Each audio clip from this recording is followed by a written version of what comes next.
我叫林云，3年前来到冕城打工，被分配到了翡翠矿区，成为了一名野木犀。野木犀挖的玉石必须上交，只有偶尔捡的一些碎玉能拿去卖，因此也被叫做捡玉人。他妈的！妈的，敢偷懒是吧？信不信老子弄死你？还他妈敢偷懒，信不信老子毙了你？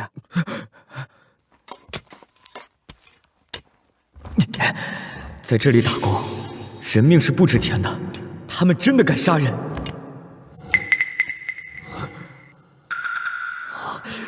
这时，我获得了透视异能了。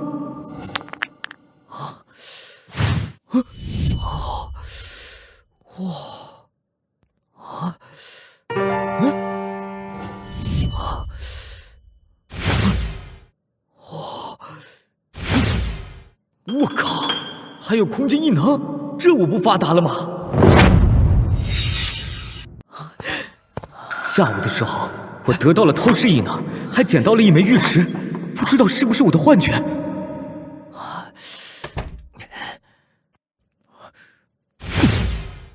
我还真把这块石头拿到手了，我得到的异能不是幻觉，这石头竟然被我捏裂了。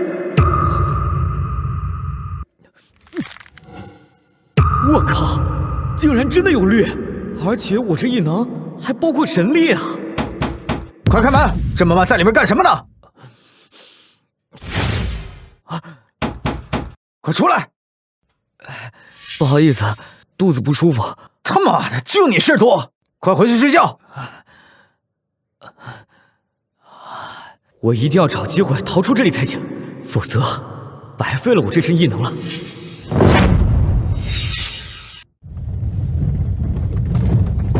集合！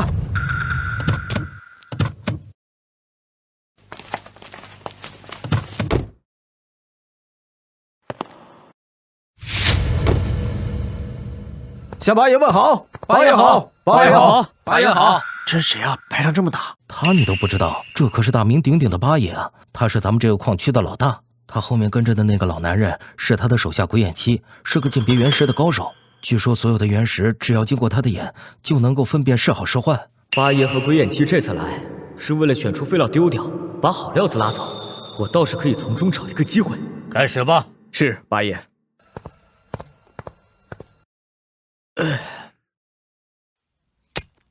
这个丢掉。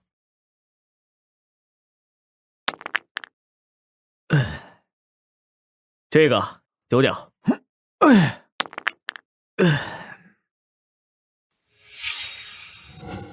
这个也丢掉。哎，这是好料子，扔了可惜了。机会，这不就来了吗？老实点。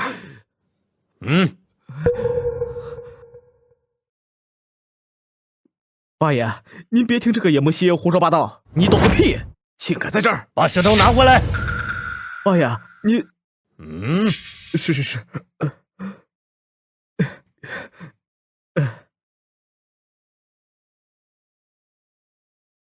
你说这块石头是好料子，对吗？没错。拿切石机。那好，我就信你一次。但是如果这块石头切垮了，你得死。哼，你一个臭野木犀，你懂表现吗？就敢大言不惭！那块翡翠原料完全没有一点表现。不过没关系，下辈子注意点。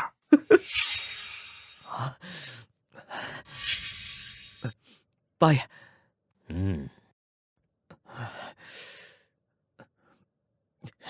昨晚上已经验证过我的异能了，这石头里面肯定有玉肉。鬼眼七啊，鬼眼七，不管你这次是不是失误，这次的机会我凌云就不客气了。八爷，就按这条线切就行。按照他说的去切。是。装的还他妈挺像，不知道还以为你是鉴别石头的大师呢。鬼眼七可是颇有名气的鉴石大师呢，他说没表现，肯定就没有了。这小子惨了。八爷，这块翡翠原石切开了。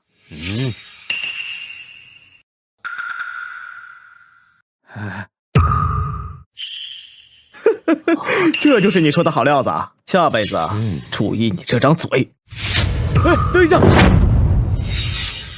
小子，你还有什么话说？八爷，这一刀没有切到鱼肉，那是因为这是极品帝王绿啊！我是为了保护里面的玉肉，现在只需要轻轻打磨一下，就能看到里面的极品帝王绿了。他妈的，没完没了了！别听他废话，抓紧毙了，拖到后山喂狗。让他磨。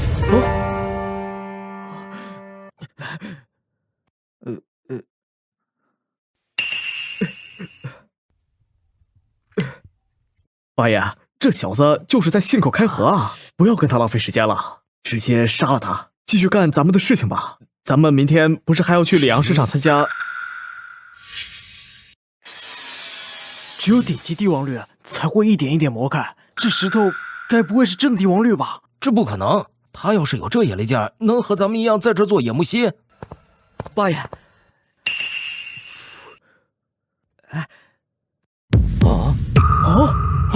帝王绿，不知道极品帝王绿算不算好料子？这竟然是真的极品帝王绿！这料子要是完全切开的话，起码2个亿缅币啊！八爷，这我……你他妈的，差点让老子损失2个亿！饶命，八爷饶命！说吧，该怎么赔？八爷，我……这就是缅国，杀人犹如杀狗。我要想办法离开这里才行，否则不知道哪天我也会落得和鬼眼七一样的下场。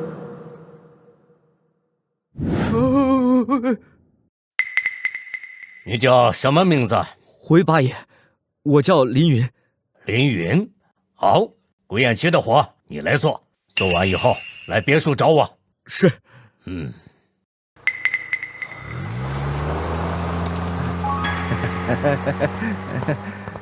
林哥，咱们去挑原石吧。好。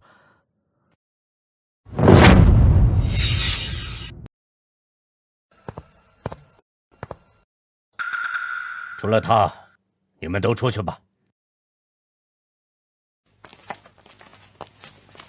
林云，我调查过你，你是中国人，千里迢迢来到这里，无非就是为了求财。以后你替我长眼，每个月我给你5000万薪水，怎么样？虽然比野木犀强多了，但折合人民币1个月才2万左右，还得冒着时刻被杀掉的风险，傻屌才干呢。谢八爷，不过八爷，我更想要一个机会，一个在这里收翡翠原石的机会。在缅国，在每一个地区收原石，都必须征得那边大户同意，否则会招来杀身之祸。今天如果八面佛点头，凭借我的异能，很快就可以飞黄腾达，甚至有自己的势力也有可能。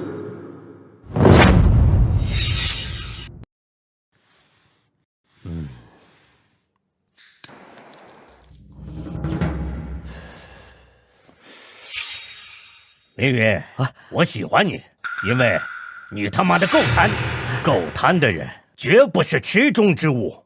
行，我他妈的答应你，给你一次机会。谢八爷。哎，先不要谢我，因为这个机会需要你自己去争取。我自己争取？没错，粮食场你知道不？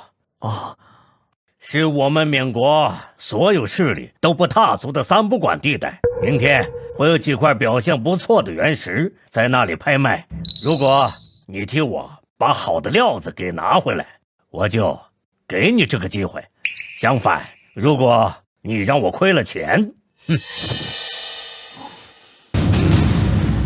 你得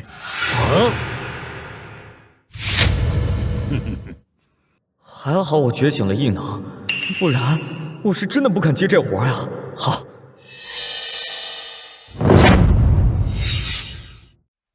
哟，这不是八爷吗？怎么过来看石头啊？还带2个保镖，是不是仇家太多，出门都害怕了呀？葛大卫，如果这是在我的地盘，你已经死了。哼，八爷，如果你敢去我的地盘，你也会是死人一个。果然啊，这八面佛和戈丹威不对付，一见面火药味就这么浓。主要他们2个地盘挨得太近了，有点摩擦也是在所难免的。的确，在缅国，拳头够硬就有绝对的话语权，而拳头是由金钱决定的。我一定要珍惜这次机会，在八爷的地盘，从一个翡翠商人做起，做大做强。欢迎各位来参加本次的拍卖会，我是本次拍卖会的主持人马雷。我说八爷，这拍卖会马上就要开始了，怎么没见鬼眼七过来啊？哥爷，这八爷带什么人，只要选到好料子不就行了？哟，你是个生面孔，难道你不是保镖，是来给八爷开眼的？哼，八爷，你真的是没人可用了吗？这个人一看就是中国人，那里的人可不会看石头，只是适合去当个野木犀，或者去当个烂赌鬼。缅国的赌石买家大部分都是中国人，再加上很多走投无路的中国人偷渡过来做野木犀糊口，确实给了这些缅国人一种中国人好赌、没本事的印象。我一定要在这里建造属于中国人的商业帝国，让这些缅国人刮目相看。哥爷，我们中国人选料子可不用嘴啊！下面我宣布，本次的拍卖会正式开始。第一块翡翠原石是我们在南岐矿区挖出来的。大家都知道，南岐矿区出妖怪，哪怕没有表现，也可能切出好东西来，所以起拍价为1000万，每次竞拍不得低于500万。我们的工作人员已经把手电筒和工具给大家准备好了，大家可以依次轮流观看，每人限看2分钟。这可真是一块好原石，里面的料子已经到了化冰的地步，价值起码能上20个亿。哎，这看着真不错，真不错呀，看着。来，仔细看看。不行不行不行，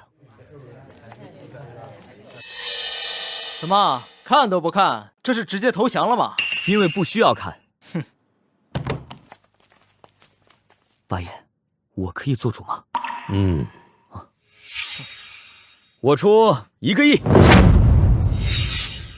八爷带来这小子疯了吧？这块石头可一点表现都没有啊！灯光打上去黑黢黢的，什么都看不到。要不是南岐矿区那边的翡翠原石罕见的有外边没表现，内部却是顶级料子的妖怪，我都怀疑拍卖方是不是拿块普通的石头来糊弄咱们呢？这小子是真敢喊，直接1个亿顶到头了。我说八爷，你这是哪里找来的人呐？怎么看都是在故意坑你啊！那就不劳烦你费心了。1个亿1次，1个亿2次，1个亿3次。恭喜八爷成功拍到第一块翡翠原石。慢着，怎么了？八爷，你们该不是后悔了吧？里昂拍卖会可不是闹着玩的地方，喊了价格就一定要买下来。八爷，你不应该不懂规矩吧？规矩我们自然懂。那你想干什么？我要现场切石。哇，现场切石啊！我要现场切石。现场切石头，现场切石啊！这么大的拍卖会场，应该可以现场切石吧？是的，确实可以现场切。敢侮辱中国人，今天就在给自己争取机会的同时，好好教训一下你。八爷，现场切石，你们是想证明自己有多愚蠢吗？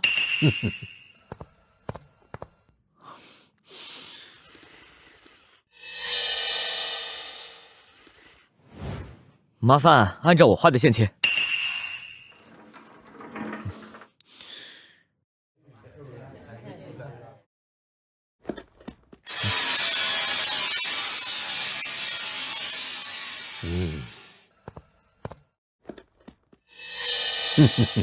化冰了，这么好的料子，起码能出20个亿。这次八爷赚疯了。这么大块料子搬着走太费劲了，不如我们直接换成现金，你觉得怎么样，八爷？那就20个亿，谁要？八爷，我要，我说20个亿。这么好的料子，做成首饰的话，起码能出30个亿。八爷，我出25个亿，留下5个亿，给我留点利润空间。八爷说20个亿，你还加价？你以为拍卖呢？这位老板，你先喊的价就20亿给你了，我八面佛最讲规矩了。谢谢八爷，谢谢八爷。那么我们的拍卖会继续进行，下面是第2块拍卖原石，是来自帕敢矿区的。我们的工作人员在上面开了一些小窗，大家可以看到上面有些许的玉肉，表现力良好，所以我们拍卖价是5000万，每次喊价至少2000万。这表现也太好了吧！从小窗看已经糯化了。表面没有任何裂纹，这里面要全是料子的话，做成首饰起码能出10个亿的货。是啊。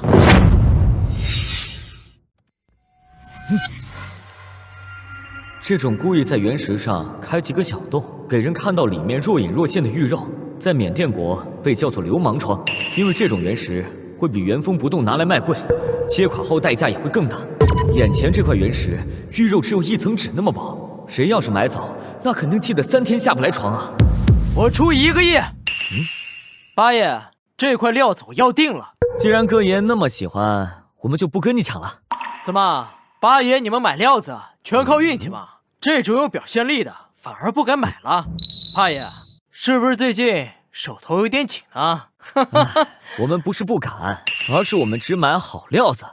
你的意思是我看中的这块料子不好？八爷带的这小子也太不知道天高地厚了，这块料子表现这么好，他竟然说这是不好的料子。刚才蒙对了，这会儿有点飘了吧？不过各单位确实是有财力的，这块石头我放了。感谢大家能给我这个面子。一块破石头有什么高兴的？1个亿1次，1个亿2次，1个亿3次。恭喜各单位成功拍下第2块料子。慢着，怎么，你也要现场切石？没错，他也要切。我要给八爷他们看看，这到底是不是一块破石头，还是说八爷他们只是担心拍不过我，给自己找的台阶？我劝你还是不要切。怎么，你怕了？不是，这块料子表现不错，你不切还能卖个好价钱。但是你要是切了的话，恐怕1个亿要赔光了。还在嘴硬？行，我倒要看看你能嘴硬到什么时候。切！哎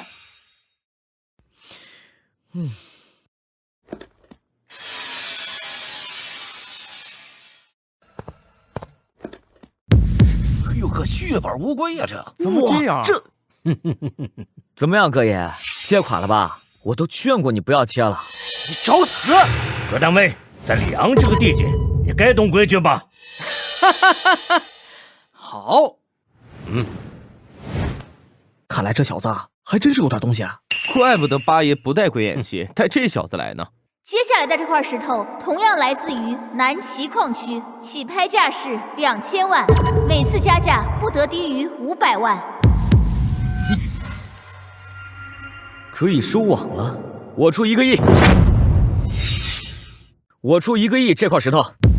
这肯定又是一个南极妖怪。我出1亿5千万，跟着这小子准没错。我出3个亿，我出10个亿。哇，10个亿！这块料子我要定了。八爷，不想让朋友们知道你财力不足的话，我劝你不要跟。这块料子看来各单位是要定了，我还是放了吧。我也放了。我出15亿。20个亿。恭喜哥爷，这块料子归你了。你为什么不跟了？这块料子100%切垮，我跟什么？你要是不相信的话，可以现场切开看看。不过我劝你还是不要切，不切的话还能少赔一点。你他妈的瞧不起谁呢？我要现场切石。又要切？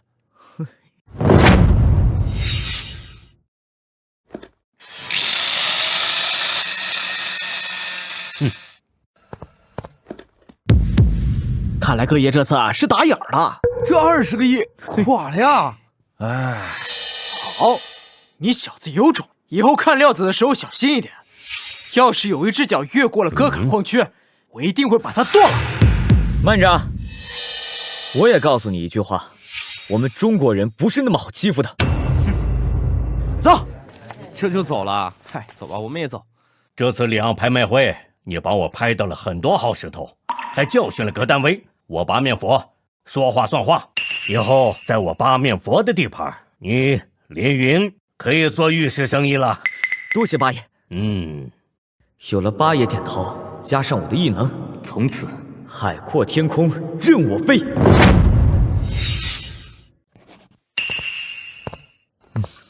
把这块玉石卖了，我就有启动资金了。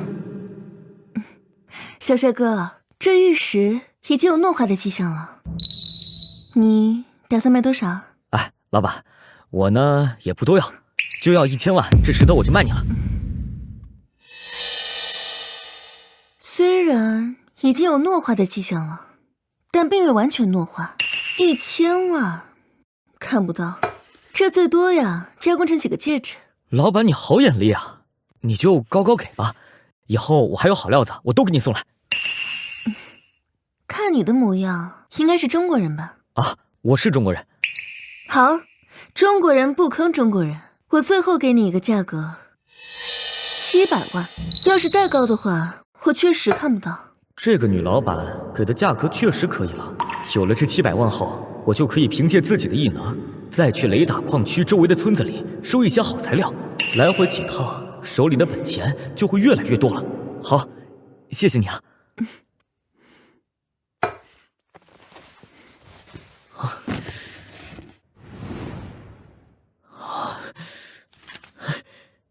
谢谢啊。走了。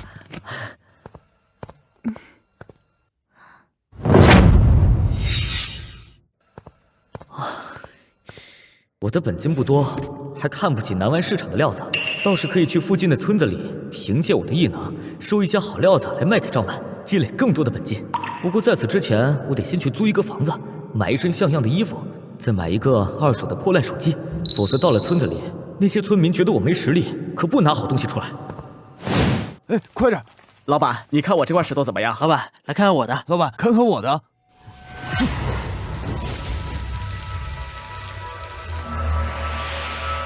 也不能全收好的，坏的也要收一些，否则会引来不必要的麻烦。全都要了，来。哎，好，谢老板。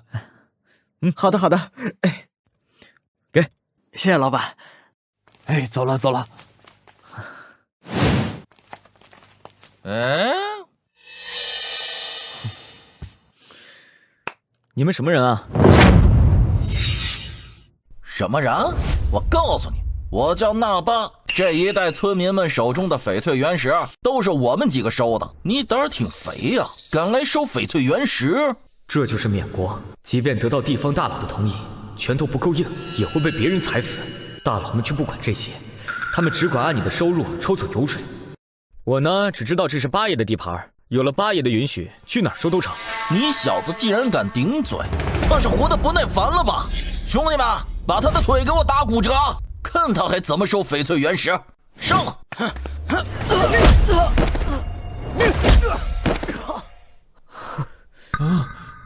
你叫纳巴？我去你的！我能不能收翡翠原石？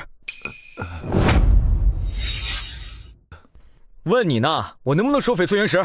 可以，非常可以。来吃水果都可以。以后啊，这个村的翡翠原石还是由你来收。不要开玩笑了，我再也不收了。哎呀，我让你收你就收嘛。只不过呢，你收上来之后要优先出货给我。至于价格嘛，我肯定会高高的给。好的。让这些人去附近的村子里收料子，比我一个人跑来跑去效率要快得多。不过眼下的当务之急，还是要尽快开一家店铺，这样我就可以自己悄悄的切实，得到利润最大化。现在这样，只能把好东西以原石的价格出售，否则手里都是好料子，会惹来麻烦。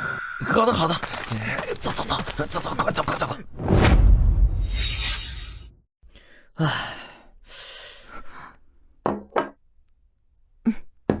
小帅哥，哎，这料子里面虽然有不好的，但大部分都还是不错的。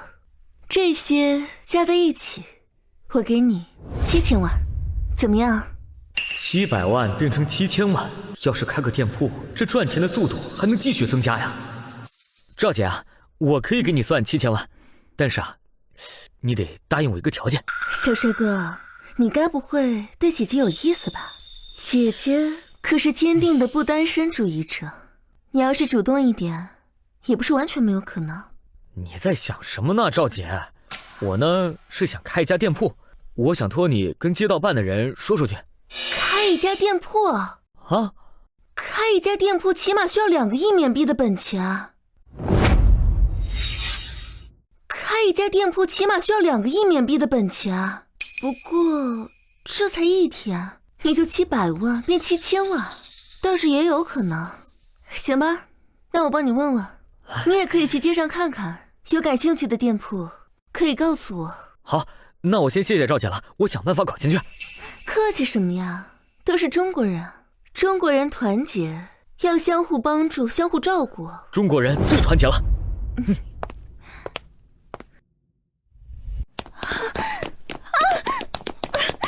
站住！对不起啊！臭娘们儿，看你护照，你叫人欠是吧？敢在我刀疤的地盘上惹事儿，还想跑？你往哪儿跑？5000万今天拿不出来，就别想走。旁人看翡翠原石的时候，你是不能插话的，你知不知道规矩？就因为你让那个人别买，我们刀疤哥损失了5000万，这笔钱你必须要出。我没有那么多钱。没那么多钱，那没关系啊，我给你2个方案。第一，借我的钱，然后再还给我，利息嘛，1个月内1个亿，第2个月开始每个月2亿。你这不是高利贷吗？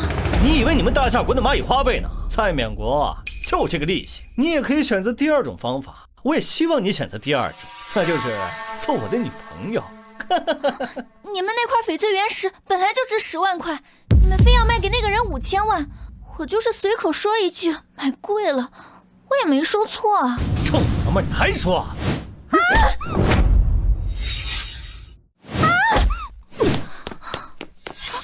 你是谁？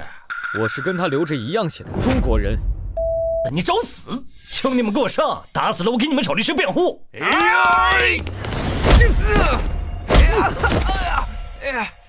中国人果然都是不讲规矩的人。按照缅国的规矩，一个人开眼时，另外一个人是不能开口参与决策的。但这帮老缅平日里确实不少坑大夏游客，今天就教训一下他们，给同胞们出口气。你要讲规矩是吧？那我就跟你讲规矩。他欠你5000万是不是？没错。行，这5000万就算我的。不过我现在身上没有现金，我得去你的玉石店买个料子，切涨了才有钱给你。又一个烂赌鬼。那你要是切垮了呢？你们不是高利贷吗？这样，我先借5000万，切垮了呀，你直接把5000万收回自己口袋里面就行。要是切涨了，我也不用给你，到时候你把欠条撕了就行。你别这样。住口，臭娘们儿！没关系的，我可以切涨的，相信我。每一个烂赌鬼都是这么想的。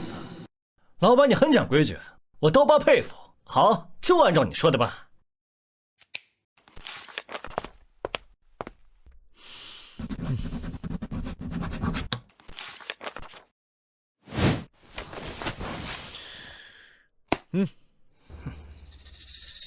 现在可以去你的玉石店了吧？当然，给老板带路。是。走。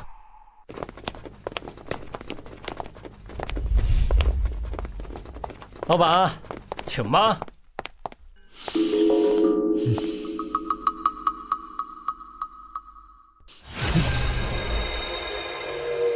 这些果然是用来坑游客的，拿到好料子的概率极低不说，他肯定还会不停地补普通料子上来，稳赚不赔。老板，看好了吗？看好了。哎，老板，你这料子都怎么卖啊？我身上就3000万，怕是不太够吧？老板，这料子一个是一个的价钱，除了这个最大的，其他的我最高，只收你3000万。刀疤，为什么这西瓜大小的翡翠原石卖的最贵？这块西瓜大的翡翠原石内部一点玉肉都没有，还敢卖到最贵，真是把游客当傻子坑啊！那当然了，你看这块石头表皮挂着条选带，赌石界有句话叫选下出高色，这块石头出绿是肯定的，加上它体积这么大，所以出绿的概率非常大，自然也是最贵的了。又一个什么都不懂的烂赌鬼，坏我刀疤的好事儿，今天非要狠狠地教训你一顿不可。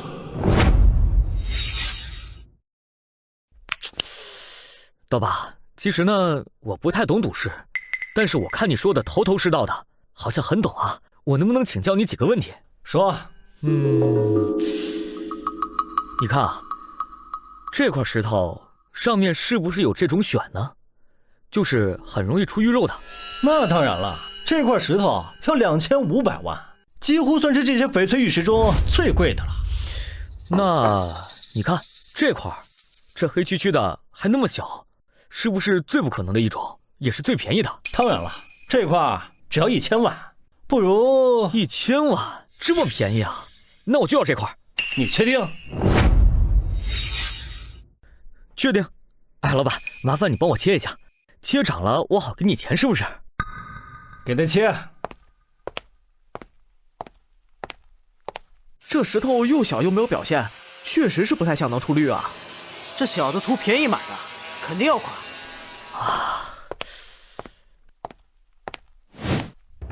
涨了，大涨！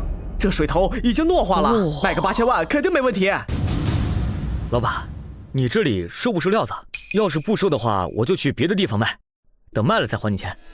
老板，手气好得很嘛。不过你们要卖，我肯定没有不收的道理。不过没有他们看的那么高，我只能看到5000万。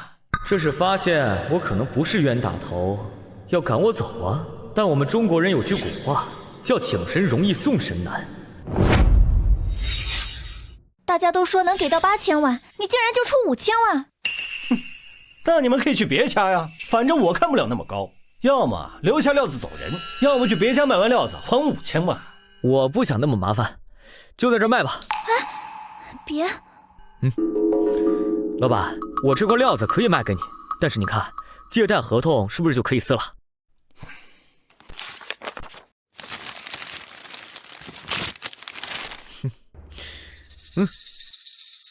老板，你可以走了。走？我现在手气正旺呢，走什么走？我还想再切几个原石呢。这种赌石不能上头啊！不上头怎么发大财？哎，老板，你该不会是不欢迎我吧？我们开翡翠玉石店的，自然没有拒绝的道理。这小子刚才也可能是图便宜，碰巧切到那块好料子了，剩下的都是公斤料，能把它吃得连骨头渣都不剩。哎，老板，我想买这里面你刚收上来的料子，可以吗？这么多人看着，只卖桌子上这几个料子，那和承认开店坑人没啥区别了。所以他除了同意别无选择。我的料子自然是可以卖的，但你赌输了可不要哭。这是在警告我，让我走啊！我偏不走。多谢老板提醒，不过我觉得我现在运气好得很。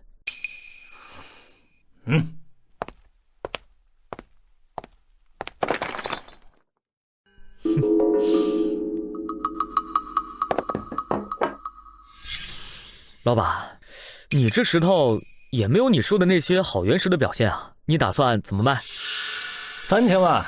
这种毫无表现的石头，刀疤的确也不能往天价要，否则传出去就没人来这里切石了。好，那我就要这块，麻烦你再帮我切一下。切。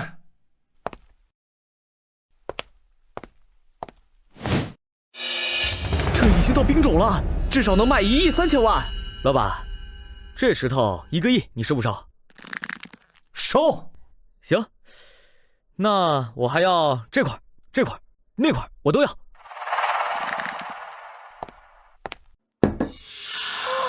天哪，这小子几乎100%切出玉石啊！这加一块至少能卖3个亿了吧？太精彩了，今天这热闹没白看啊！这家店以后别来了，有鱼肉的都被切开了，剩下的都会被切垮。刀疤哥，这是1000块冥币，我想买你一个袋子，把这些切出来的玉石都给装走，卖给别人去。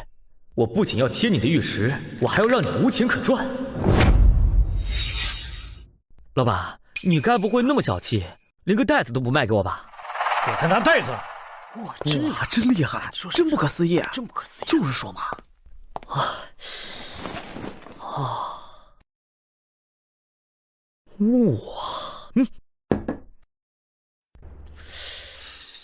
哎呀，嘿，中国人最讲规矩了。走。小子，他妈的等着，这事没完。把你的电话给我吧，等我找到工作后，拿到第一笔薪水，我请你吃饭。哦，电话可以给，吃饭就不必了。咱们中国人是最团结的民族。我帮你不是为了回报。哎，对了，你说你要找工作，你要找个啥样的？我想找个卖玉石的工作，听说这一行提成高，能发财。那你直接跟我干不就行了吗？你是开玉石店的，难怪你眼力这么好。我现在还没开呢，不过马上就要开了。等我开了，你直接来上班。用中国人嘛，我也放心。好呀，好呀。嘿，走。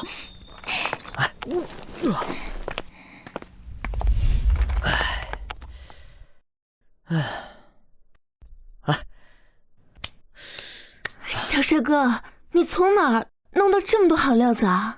运气好而已。赵姐，你帮我看看这些料子能卖多少钱？这些全部加起来，我给你3个亿5千万缅币，怎么样？赵姐，我要1个亿就行，剩下那2亿5千万，帮我开一个店铺怎么样？真的假的？这么说的话，还多出来5千万。小帅哥，我果然没看错你。行，那这事就成交了。行，那我走了。好。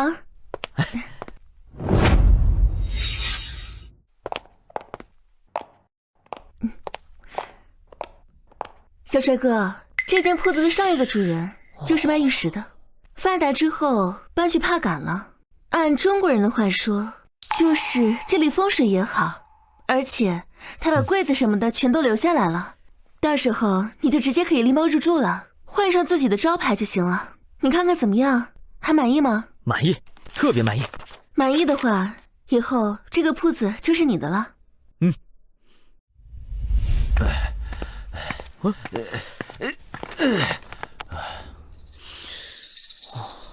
李老板，这是我们今天收的料子，按照你电话里的要求给你送来。至于这个价钱嘛，有了纳巴他们，我这收原石的效率果然获得了巨大提升。放心吧，我肯定高高的给，高高的给。哎，不过还有件事情，等过几天我开业那天，你们到时候过来帮忙。如果你们愿意的话，你们就直接来我店铺当我的正规员工吧，1个月不低于10万缅币的底薪，外加翡翠原石的提成。啊，林老板，10万缅币，我们愿意当你的员工，真是大方。那你们先去忙吧。行，林老板您忙。走。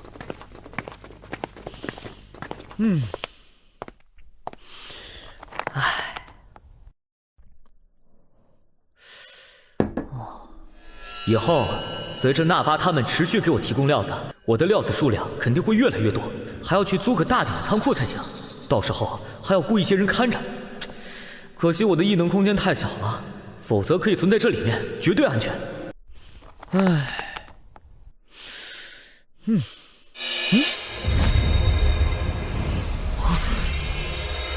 这异能还他妈带吸收玉石能量呢，我竟然才刚发现。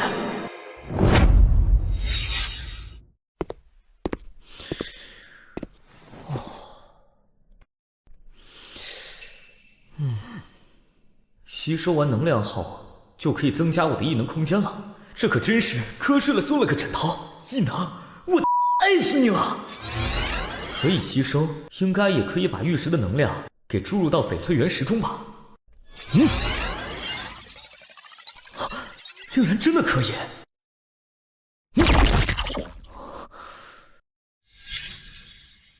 果然和我想的一样，能量注入翡翠原石内后，我的异能空间面积就会变小。各位，今天临时季啊，第1天开业，感谢大家过来捧场啊！我凌云宣布，今天临时季的翡翠原石统一卖500万，管期管回收。好，来，里边请，走，进去恭喜恭喜啊！里边请，来，快，请。我们也进去吧。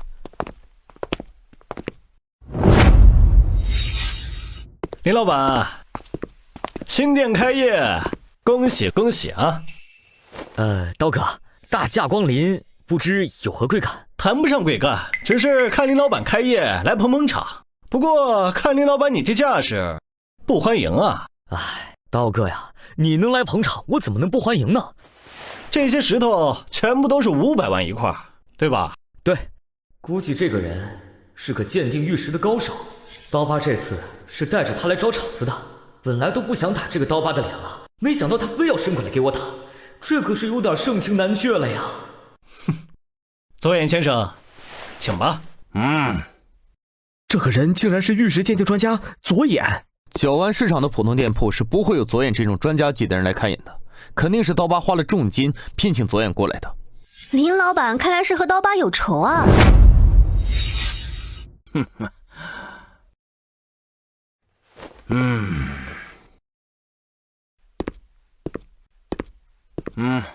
林老板，我就要这块翡翠原石，请你们帮我免费切一下吧。前几天你敢搞我，今天我非让你哭不可。这个左眼果然是名不虚传。怎么不敢切了？还是说你输不起呢，林老板？怎么能不敢呢？刀哥，你可真会开玩笑。我的意思是，这块石头我亲自来帮你切，怎么样？好啊，不是林老板切的，我还不放心呢。来。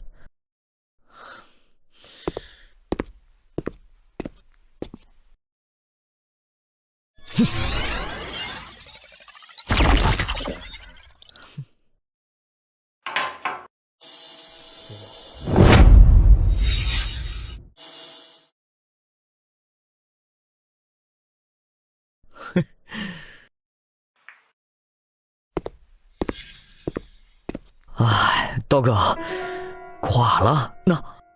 这怎么可能？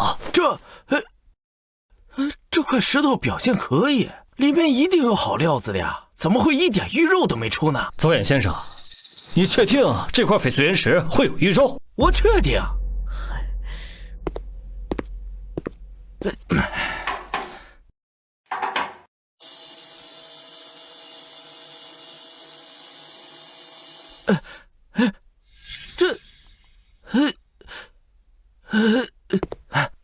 怎么会这样？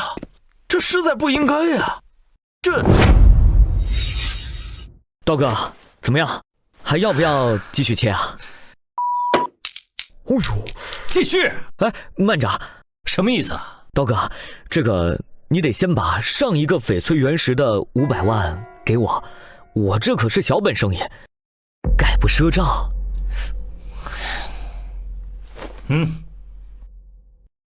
给你。哎，谢谢刀哥。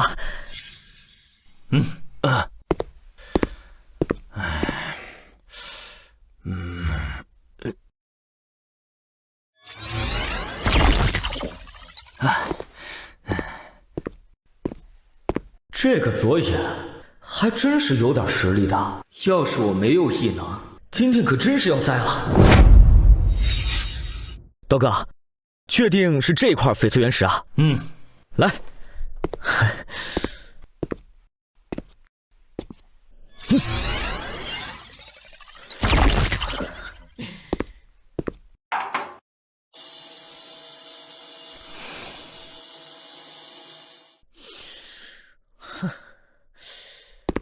哎呀，刀哥，这又垮了啊！哎呦，再来！好。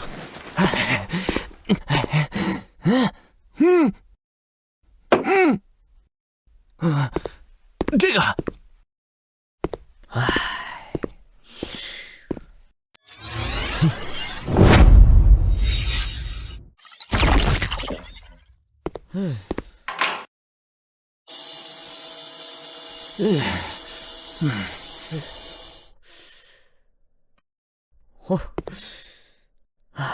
哎呀呀，这又垮了呀！再切。好。嘿嘿。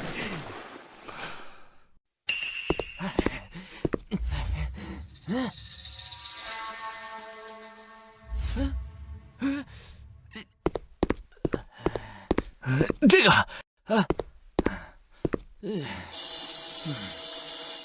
哎呀，这又垮了。再切。垮了呀，又垮了，又垮了呀，这又垮了呀！这也太搞笑了吧！就算是我去选石头，也不会连着好几块，一块都不出啊！这左眼怕不是冒牌货吧？刀疤老板500万一块，500万一块的石头，就算每一块都不贵，但这么买下去也得赔到破产啊！刀老板，我觉得那一块儿，他肯定……去你大爷的！你觉得什么狗屁鉴别玉石大师，真坑人！刀老板，我知道怎么回事了。那些翡翠原石里面根本什么都没有，那些表现都是他故意做出来的。什么？你说那些玉石全部都是普通大石头？一定是的，难怪全场都是500万一块，还管切。原来都是普通大石头，故意做些假的表现，都是用来骗人的。林老板，这就有点不地道了吧？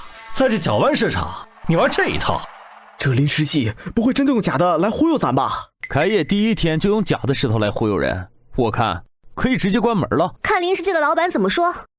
我要敬你一句啊，喊你一句刀哥；我要不敬你啊，你就是个刀疤。竟敢污蔑我的翡翠原石有问题，你想死啊？那你怎么证明你的石头没有问题？对，你怎么证明？难怪左眼都看不出来，肯定是这小子做了手脚，看他怎么下得来台。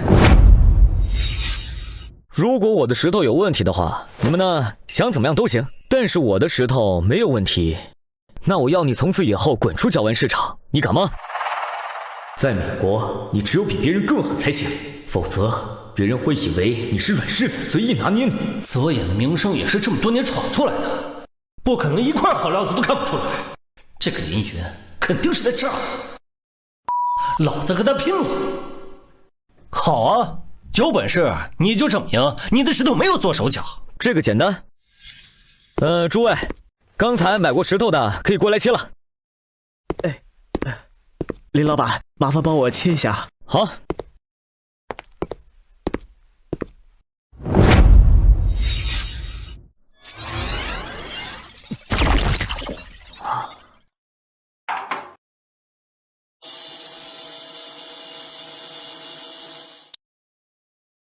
哇，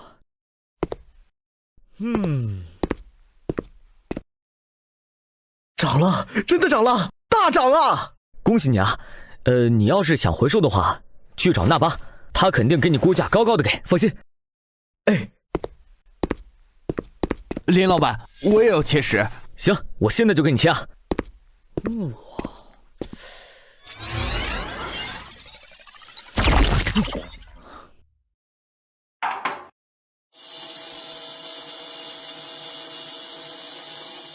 哇！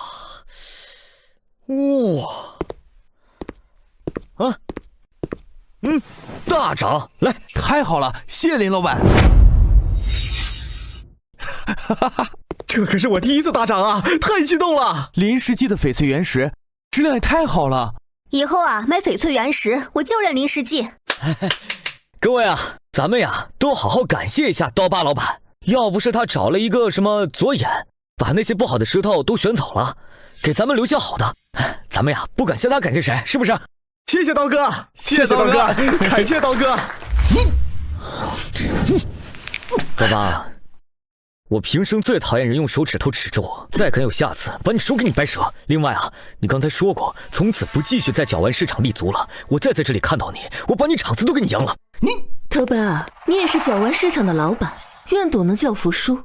你要是死皮赖脸的继续开着店，也没有什么意义了。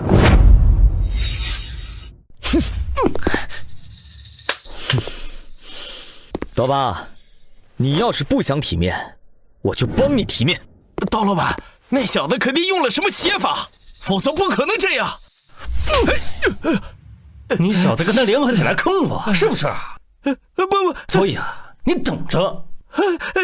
林老板，你们中国有句古话叫山不转水转，咱们细水长流，我们走。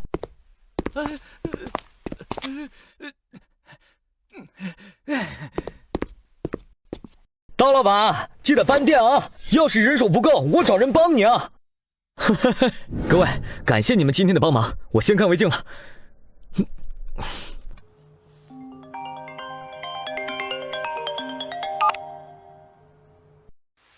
什么？你再说一遍。我还有急事，我得先走了。怎么了？怎么了，赵老板？发生什么事了？说出来，说不定我们大家可以帮你。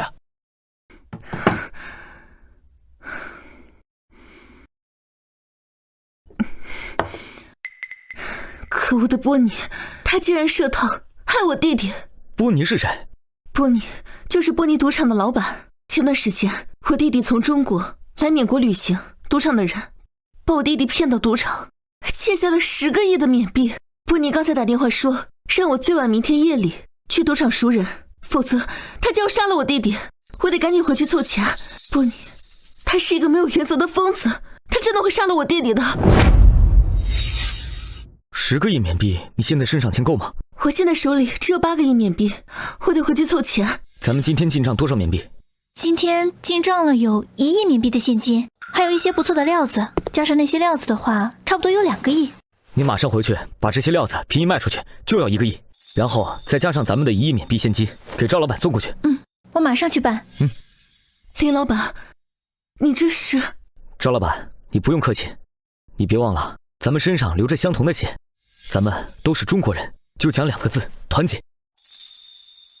林老板，我们兄弟几个能做什么？你们明天就帮我看好林世纪，我和赵老板一起去，也好有个照应。好，你也要去啊？你一个人去太危险了，明天一早你在店铺门口等我。好，我们一起去。凌云，谢谢你。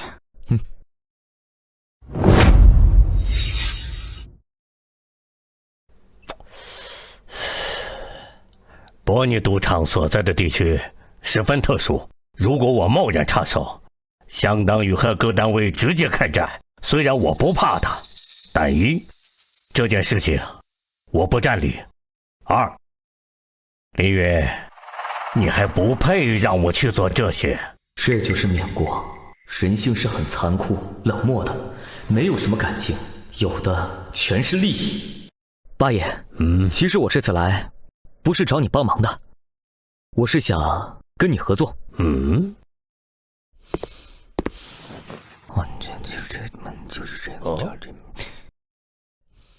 好，这件事我同意了。赵老板，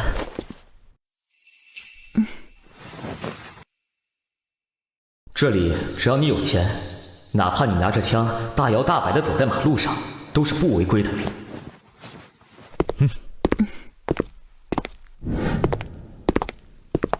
干什么的？我是来送钱的。我叫赵曼，我弟弟叫赵思维。波尼应该跟你们说过了，是不是？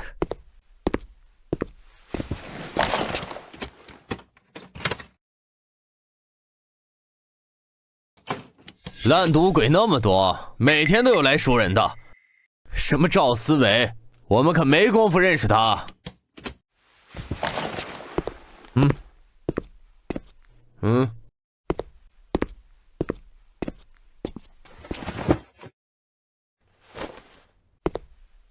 哟，来赎人还带这玩意儿，你们可坏了规矩。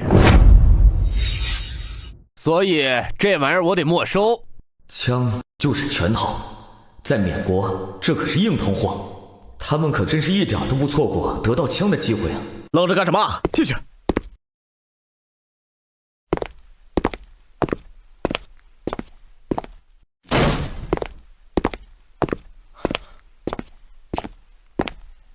波尼，这箱子里边是10个亿缅币，钱我带来了，把我弟弟放了。姐，我给你添麻烦了。别这么说。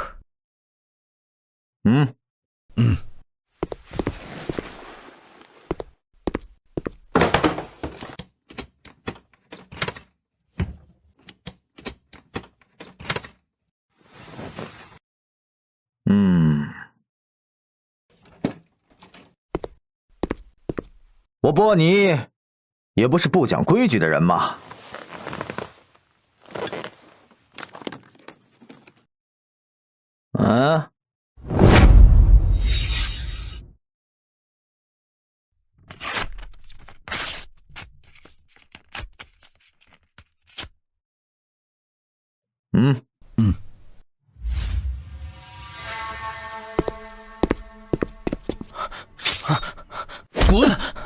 滚吧！你没事吧？姐，对不起姐。我们走。你不走，是还有什么事留在这吗？走什么走啊？我刚刚看到外面好多赌钱项目，我现在啊手也有点痒痒。林老板，你疯了！这里的赌场会把你吃的连骨头都不剩的。赵老板，我请你注意你的言辞啊！你住口啊！我还没赌呢，你就说我会输的连骨头渣都不剩。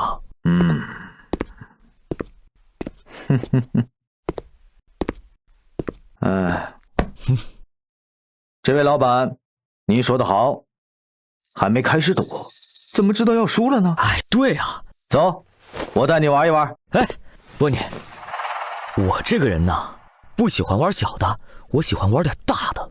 哦，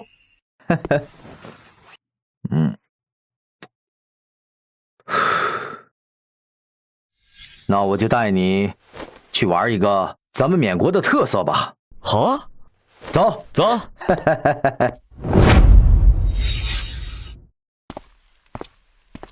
这位老板，我先来给你讲一下规则。好，这是一种具有我们缅国特色的玩法。我们出一块石头，在你下注前，我们会给你说明出肉还是不出肉，你只需要下注它出肉还是不出肉即可。这听起来很简单嘛，来，先玩两局。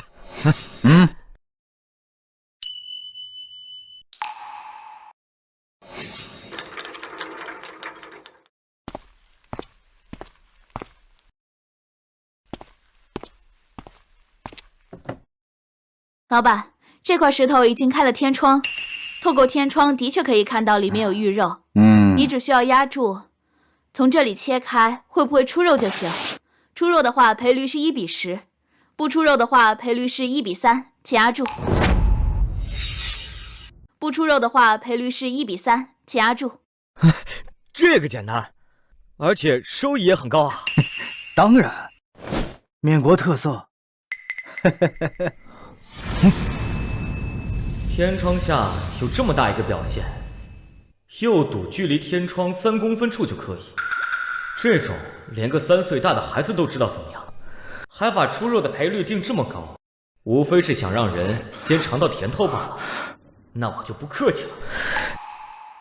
哎呀，我压出。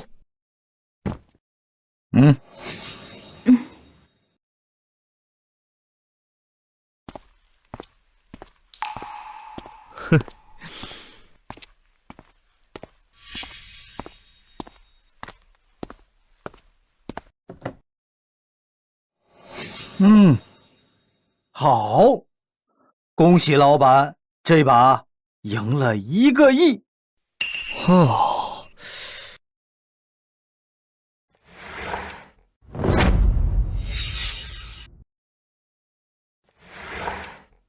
哎呦，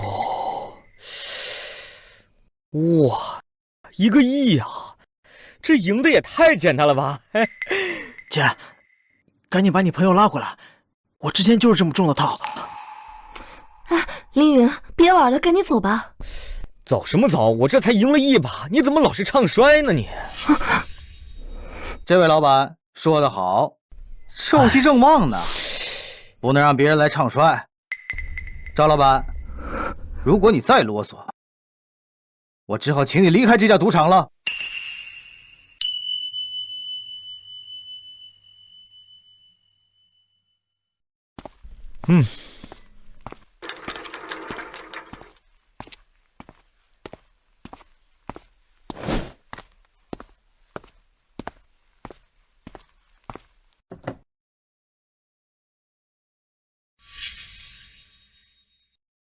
这次从这里切开，出肉赔率是1比10，不出肉赔率是1比3。又来让我尝甜头了呀？那我就不客气了。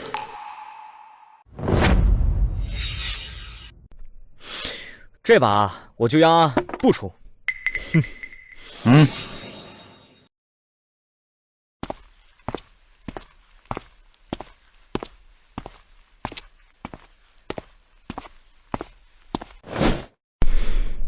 哎呦，呦呦！哎呀，你看，哎呀，又赢了！哎呀，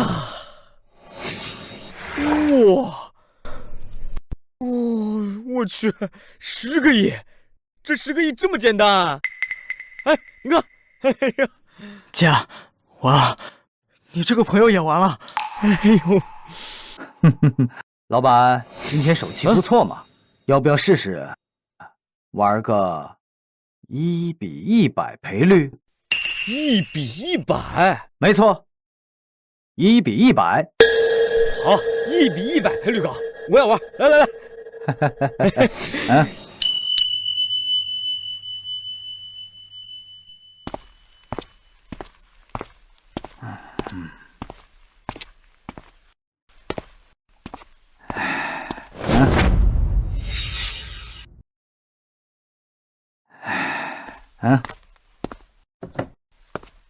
老板，这次我跟你玩，规矩很简单，就赌这块石头出不出肉，赔率嘛，不出肉的赔率是1比0.1，出肉的赔率是1比100。这种料子，因为是刚从矿区拉出来，没有清洗，看不出任何表现，所以被称为全毒料，是最难玩的一种料。这块玉肉藏得这么深，除非是拔尖的鉴别专家，否则几乎无法发现。姐，我之前就是这么欠了10个亿啊！凌云，如果你非要下注的话，那你就下注不出玉肉吧。这块料子，我感觉它不会出肉。怎么说话呢？啊，这下不出肉上，赔率才1比0.1，那我还不如不玩了呢。我现在手气这么旺，这种圈里边那比的就是手气，我必须全压出肉，才能赢大钱。这块料子我已经找了好几个鉴别玉石的专家看过了，全都是说里面没有玉肉。我又把这块料子弄成了全赌料的模样，杀的就是你们这种贪婪大客户。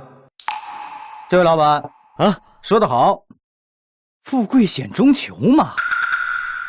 你可以试着加大点赌注，毕竟赔的是1比100。哎呀，这还用你提醒啊？哎呀，来，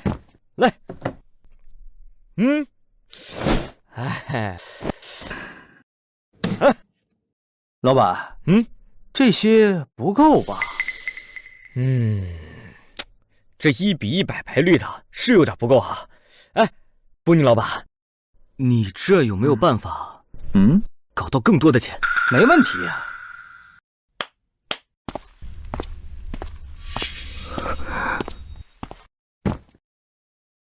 这是2箱钱。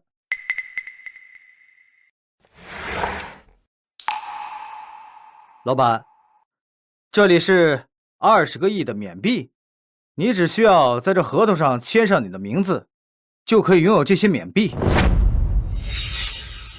老板，1比100。哦，这一把如果你压赢了，就有3000多个亿的缅币，以及100家的门面。你考虑一下吧。凌云，不能接。如果你非要赌的话，就用手头这些钱下注吧，你千万不能借。你怎么说话呢？啊，你这意思是，我这还没赌就已经输了吗？真百姓！哼，还没开始赌就说不吉利的话，那是大忌。是。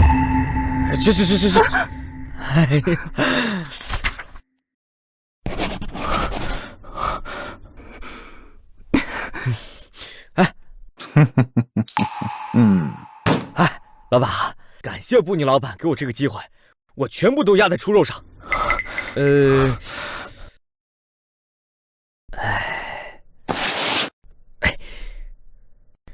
就从这里切，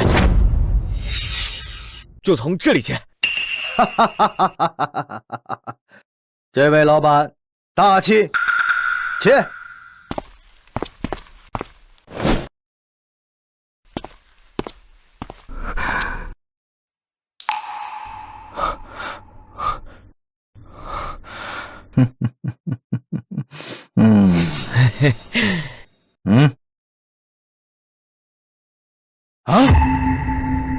怎么会这样？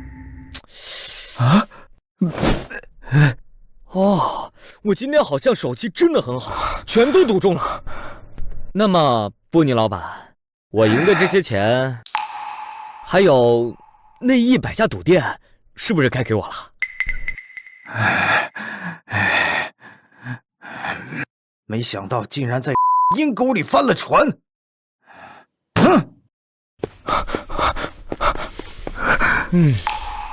波尼，你竟然输不起！识相的话，把你们所有的钱吐出来，我会考虑让你们从这里滚蛋。我会考虑让你们从这里滚蛋。我要是说不呢？那我就把你们杀掉，再把你们的钱都拿回来。啊！外面什么情况？出去看看去。哦。啊！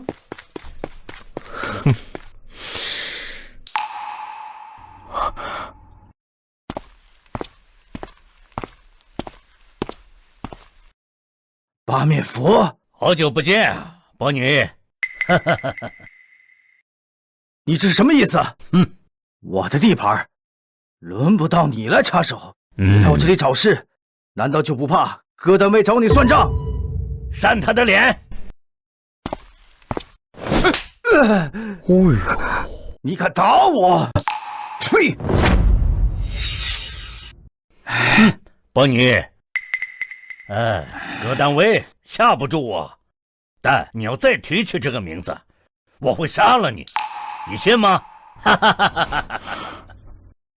伯女，在缅国这个地界，说话就要算话，愿赌就要服输，所以我这次来不是和戈丹威争地盘的，而是帮我的人要一个公平的，你明白吗？谢谢八爷。伯女，兑现你赌输的筹码，我们立刻就走。八面佛，你别太过分了。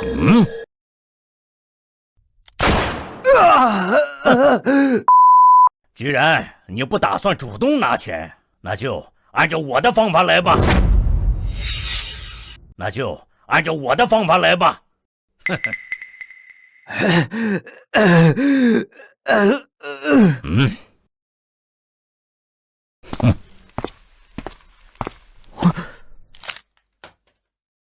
凌云，桌上的钱你全拿走，这家赌场归你了。伯尼和你的账结过了，如果你同意的话，就在这合同上签个字。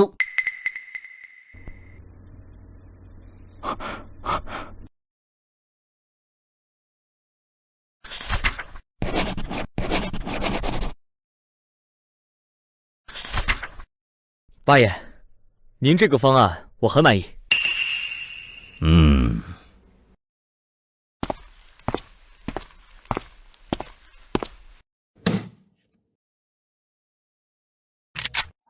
伯尼，要么给钱，要么赖账，死，你自己选择。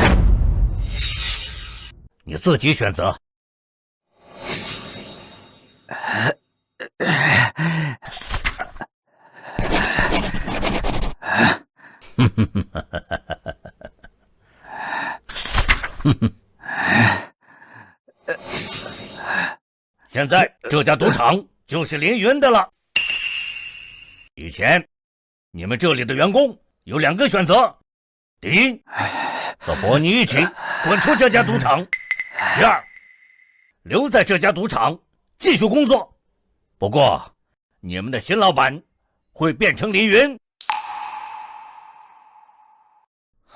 以后啊，跟着我呢，我在你们原有的基础工资上再加1000万缅币。林老板好。但是啊，有一点，咱们赌场不能再像这样，干这些丧尽天良的坑骗之事。赌场在缅国比比皆是，我控制不了，我能控制的是不赚昧着良心的生意。知道了。哟，波尼老板，你还待在这干嘛呢？你等着吃夜宵呢？你等着吃夜宵呢？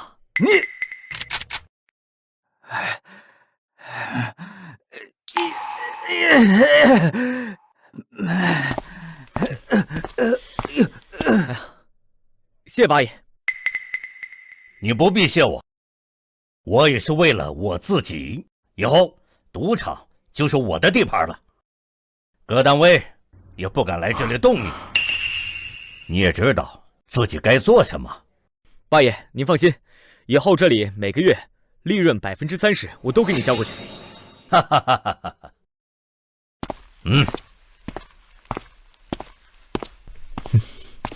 你是不是一开始就在计划这个？谈不上计划，就是啊，我是觉得在缅国这些赌场都不符合规矩。我呢就去找了一下八面佛，跟他谈了一下合作，我帮他拿下这个赌场，成为他自己的地盘。他呢也帮了我一下，不然就波尼那样的，他就是赖账，咱也拿他没办法。我以为你真的是个大赌鬼。哎，对了，你认不认识身手比较好的人啊？我现在有个自己的小地盘，有点钱了，我想组建一个自己的地盘。哎，毕竟在缅国嘛，只有实力够强，才不会成为案板上的鱼肉，任人宰割。远在天边，近在眼前了。林哥，感谢你救我，找人的事情包在我身上。我以前当过雇佣兵，认识很多战友，只要你钱给够，只要你价钱好，他们会绝对忠诚。越是这种要钱的，反而越忠诚。那你就先帮我找个20-30号人吧。至于工资嘛，我给比他们平时工资再多出1000万缅币。好，我开始找。老八，我让你在八面佛的地盘当我的眼睛，你却被直接赶出了角湾市场。你说我该怎么惩罚你？我也没想到林云那个小子竟然找左眼合起伙来给我做局。左眼那个混蛋，我已经让人把他给干掉了。凌云，这个名字我怎么有点耳熟？有他照片没有？有。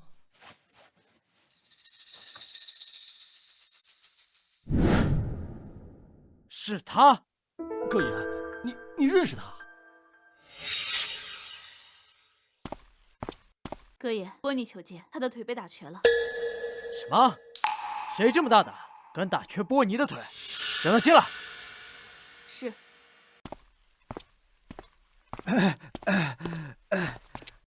哥爷，我的赌场被一个叫凌云的臭小子设计给抢走了。又是这个凌云，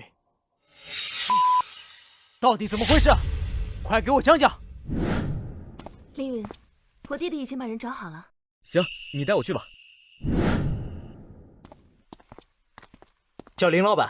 林老板，兄弟们，只要你们跟着我好好干，我肯定会带你们，让你们越来越有钱的。绝对忠诚于林老板。有了这些人，起码在角湾市场是不会再被人欺负了。哎，老板，我从我朋友那得到一个消息，南山将军你知道吧？就是缅国的一个很大的军阀头子，他最近得到了一块翡翠原石。据说这块原石他找了很多专家鉴定，很有可能是极品的帝王绿加满堂绿，价值连城啊！所以南山将军至今都没敢让人把它切开。那你的意思是让我去帮他切那个翡翠原石？我有异能，倒是可以在保护里面玉肉完整性的情况下给它切开。老板，你在波尼赌场的表现，我可是看在眼里的，你绝对是鉴别玉石的大师。南山将军放话，谁要是能帮他把完整的玉肉取出来，他就把常年没有首领、常年混战不断的雷岩矿区送给他。哎，老板，你知道雷岩矿区吗？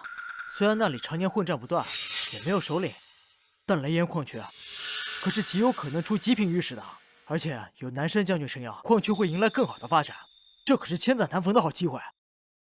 雷岩矿区确实是一个不错的选择。如果我可以拥有这个地盘，我就有了可以和八面佛、戈丹威掰手腕的底气了。那时候我们可都是平起平坐了呀。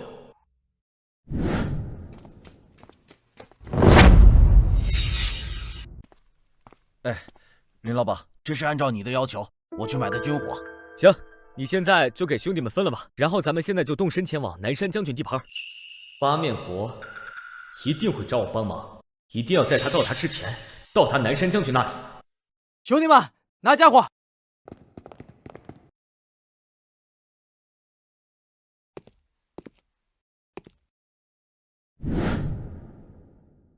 把他们拖出去！废物！是。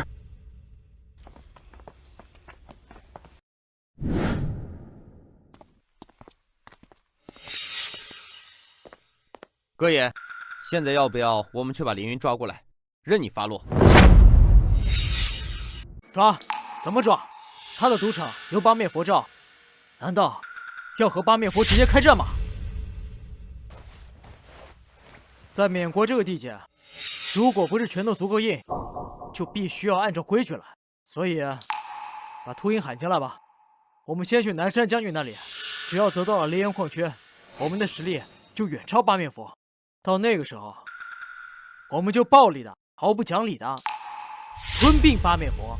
至于那个凌云，哼，那不就是任我们拿捏吗？是。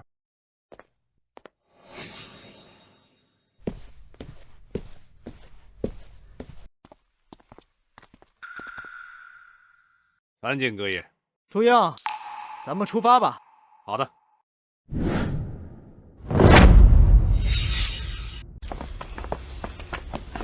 林云在不在店里？让他们来见我们八爷。八爷你好，我们林老板说他有事出去了，要过好几天才能回来。八爷，咱们还要等吗？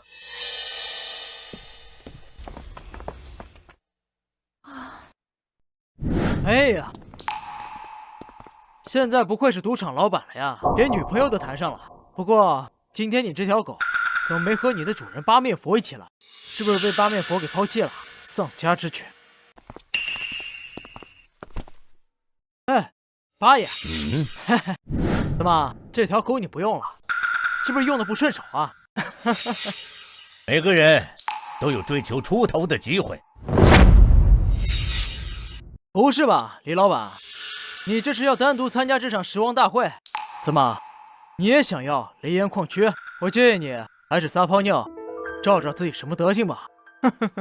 这次是一定获胜。八面佛发现了我的野心，从他的声音中听出了杀意，拿下雷岩矿区，我才有实力自保，甚至与八面佛、戈丹威抗衡。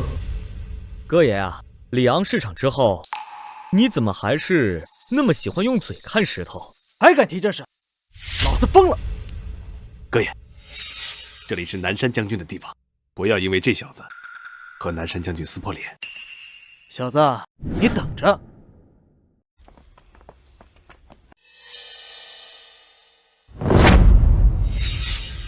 感谢大家来参加南山将军的狮王大会。本次的狮王大会由南山将军亲自监督，让我们掌声欢迎。各位，欢迎你们来参加这场御史大会。这次的狮王大会分3场，最后获胜者我会按照约定将雷岩矿区送给他。好，下面我们开始进行第1场。诸位只需要在这些原石中挑出你们喜欢的原石，买下即可，然后由我们的工人来切开，价值最高者排名就越靠前，前3名者将晋级第2阶段比赛。啊？参加食王大会选翡翠原石还需要自己付钱？不然呢？不然，那你来白捡料子呀？听说啊，参加食王大会的人都是南山将军亲自挑选过的，有资格的才会给号码牌。我说，没有八爷给你拿钱，你的资金够不够？哦，我想起来了，你瞧我这记性，我都忘记了，你抢走了波尼的赌场。哥爷，跟他废话什么？咱们不如赶紧先去挑石头吧。等雷岩矿区拿到手，捏死这小子就像捏死蚂蚁一样简单。柯丹威旁边的那个人叫秃鹰，是因为有一双锐利的眼睛。八爷旁边那个也非常有名气，外号眼镜蛇。凌云，这次的对手都很强啊。赵老板没信心啊？放心吧，雷岩矿场我要定了。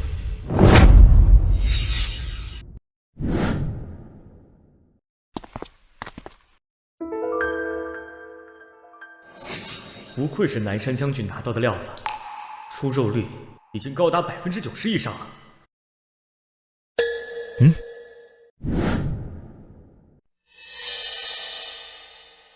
虎妞小姐，这块石头我得出多少钱才能买下来？这一块啊，这一块虽然也是翡翠原石，但几乎开不出来什么肉。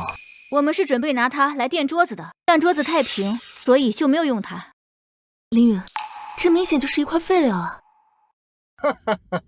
林老板，是不是没有八爷帮你？兜里没钱呢？你要是没钱，给我跪下磕几个头，我能赏你点钱，挑个不错的料子。我们中国人不买贵的，只买好料子。我的这块料子跟你那块料子比，你那块料子就是个废品。你找死！各单位，你们之间有什么恩怨，私底下解决。敢在南山将军的地盘闹事儿，我打死你！小子，你等着，我会找你算总账的。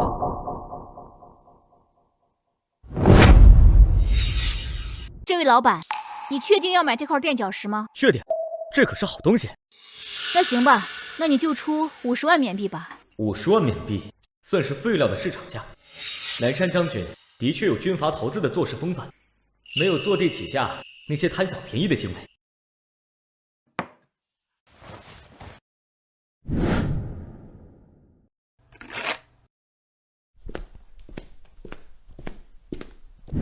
哎呀，我说林老板，怎么到现在你还在嘴硬？你们中国人是不是都像你一样爱面子、嘴巴硬啊？你那么看不上我这块石头，不如我们打个赌吧。赌什么？就赌我这块石头的价值比你那块石头要贵。如果赢了呢，你就花10倍价格把我这块石头给买走。那如果没有我这块料值钱呢？那我就花100倍价格把你那块买走。哼，说的那么好听，你有那么多钱吗，林老板？我要是拿不出这100倍啊，我这个命就是你的。好，这赌注我接了。南山将军，咱们这个大会可不可以私自加注啊？这个小伙子似乎很坚定，认为这块垫脚石是块上好的料子。如果他真的有这么好的眼力，那我就得把那块极品的翡翠玉石让他切，会更放心一些。可以，而且你们任何一方违背赌约，我会亲手宰了他。好。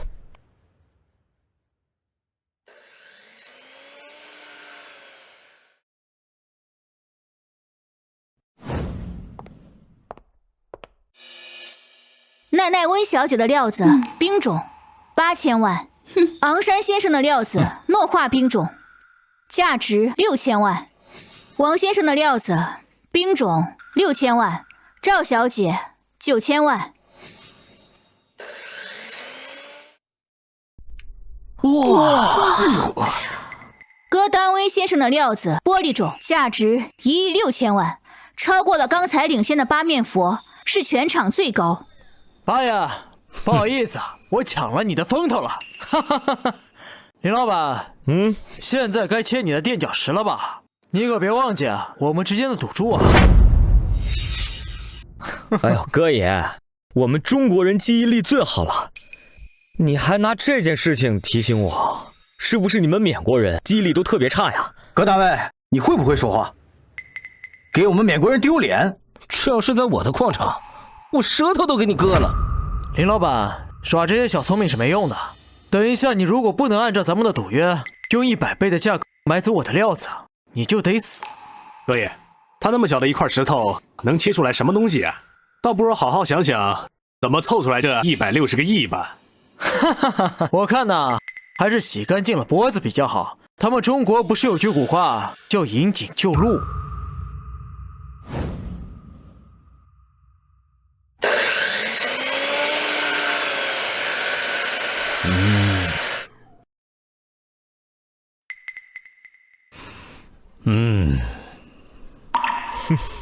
这是紫罗兰，这成色已经是帝王紫了。这块料子的价值起码50亿往上。我看了一辈子玉石，能达到帝王紫成色的紫罗兰，我还是第一次见。这一趟，就算我在玉石大会上失败了，我也觉得值得。这怎么可能？这不应该啊！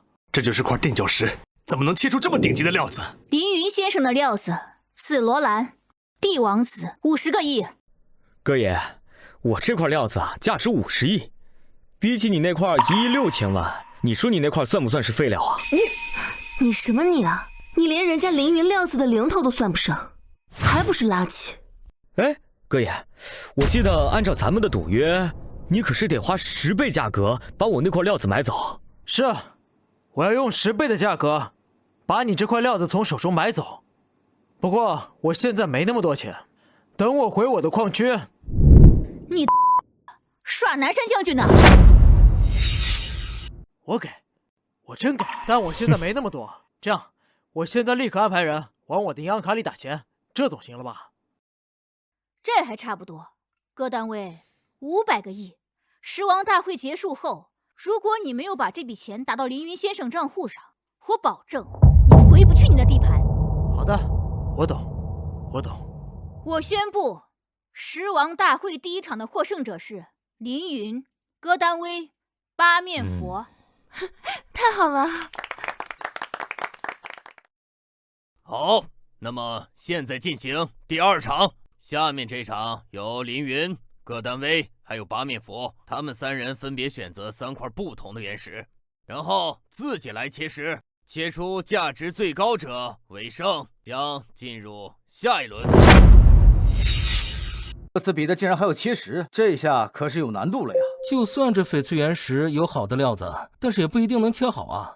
这磨损就是好料子的天敌啊！鉴赏玉石的专家一般都不会直接参与切石，毕竟大家都不是火眼金睛，顶多只能看出料石内有没有料子，不可能完完整整的把料子给切出来。林老板，我承认你在看石头这方面是有些天赋，但这切石可不是像看石头那么简单的。他这个年纪切过几块原石啊？我看他顶多会说“从中间切开”这句话吧。有把握吗？放心吧，走。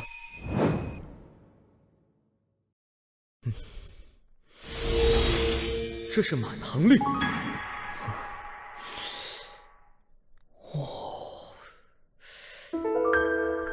我就要这块。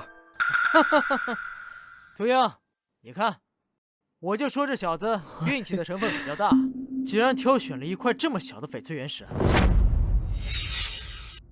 果然是年轻人呐！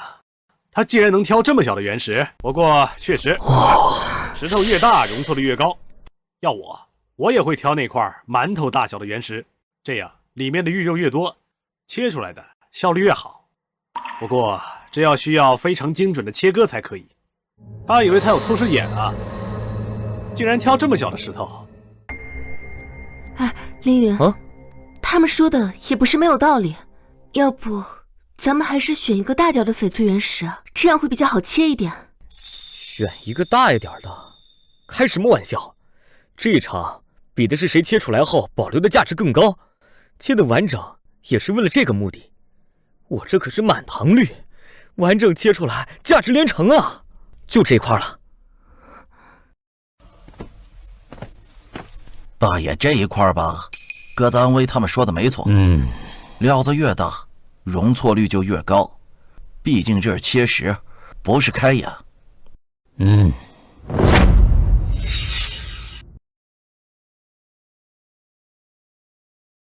林老板，我看你怎么在这么小的一块翡翠原石上，精准的切出完整的一个。选中的翡翠原石大的话，可以操作空间就大，的确能够提升容错率。但他们没想到的是，我还真有透视眼。哥爷，这块玉肉已经完全被我剥离开了，还算完整，不错，不错。大爷，看来这次咱们和戈丹威是势均力敌了。喂，林老板，你这又算是怎么回事啊？这倒也不切，就这么一直坐着，是在浪费时间吗？哥爷，你何必把话说得这么直白呢？他那块石头里面如果有玉肉的话，这一刀下去也会破坏玉肉；如果里面什么都没有，就是完整的切开也没有什么意义啊。我说，他不能一直这么不切，我们就一直等着吧。林老板，你这块石头还切不切了？凌云，结果是好是坏，还是要切一下，搏一把。我不切了。怎么，小子，你知道自己切不出来好东西，所以自动弃权了啊？哥爷，这么小的一块原石，他能切出来什么东西啊？你难为死他吧！是我看错了这个人吗？我说，这小子已经主动弃权了，是不是应该把他赶出去了，免得他在这里浪费时间？林老板，你要是不切的话，我不切就不代表弃权了呀。你小子该不会是在耍南山将军吧？哼，我可没有耍南山将军。不过我记得南山将军说过，这次比赛比的是谁切出来的石头价值更高，对吧？是的。这是因为这块石头根本不用切，它的内部……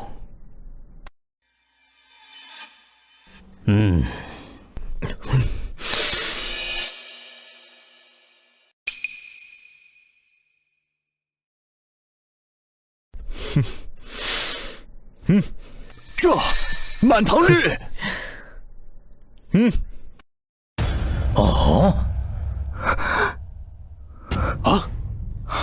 精彩，真是太精彩了！先是紫罗兰，然后是满堂绿，这一趟真是没白来呀！这么好的料子，我一下就看到了2个，这是多少人一辈子都看不到的，值，真是太值了！这小子也太厉害了吧！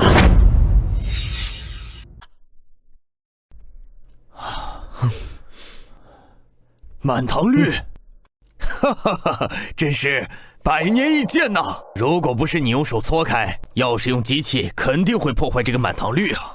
你叫林云是吧？南山将军，我叫林云。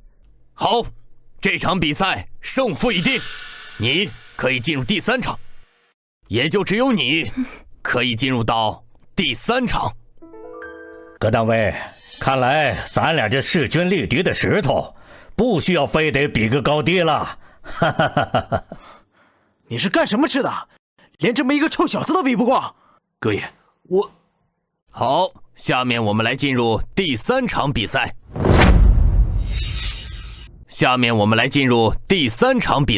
由我们第2场的获胜者，也就是我们的林云，来给大家切割期待已久的那块翡翠原石。如果他能完好的切出这块翡翠原石，我们将按照约定，将雷岩矿区交给你来打理。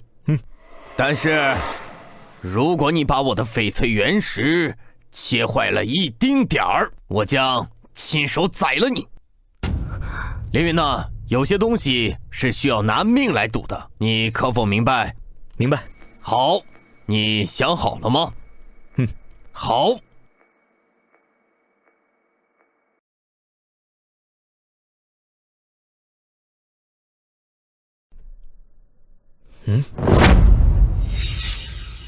先是紫罗兰，又是满堂绿，现在这块翡翠原石表现又这么好，天哪，我这心都到嗓子眼了。这么好的原料，不愧是南山将军啊！就算让我花钱买票来看这些好东西，我也会毫不犹豫地答应。各位，这小子得意不了多久了，他要是切错了，南山将军一定会打死他，这不是把自己往火坑里推吗？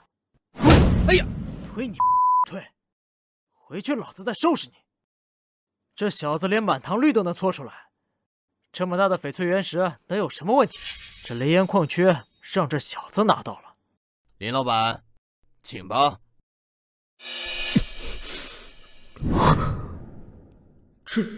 这怎么可能？是一块废料，怎么可能呢？南山将军，这石头我切不了。林老板，你什么意思？莫非这块原石你不敢切？这个凌云在搞什么鬼？哥爷，你看，我就说这块原石没那么容易切，他这次死定了。闭嘴！这小子在搞什么鬼？还能搞什么鬼？怕死呗！也是，毕竟切出一点问题，都会送掉小命，怕死也正常。我不是不敢切，而是这块石头它是块废料，切开意义不大呀。什么废料？凌云老板，这句话可不敢乱说，否则我会杀了你。南山将军，你要是不相信的话，可以找人把它切开啊，随便切。到时候啊，是顶级的翡翠原石还是废料，不就一目了然了？哼！凌云，你什么意思？如果这块原石切出来不是你想的那样，那你可就是我这把枪的枪下之鬼了。凌云，你好。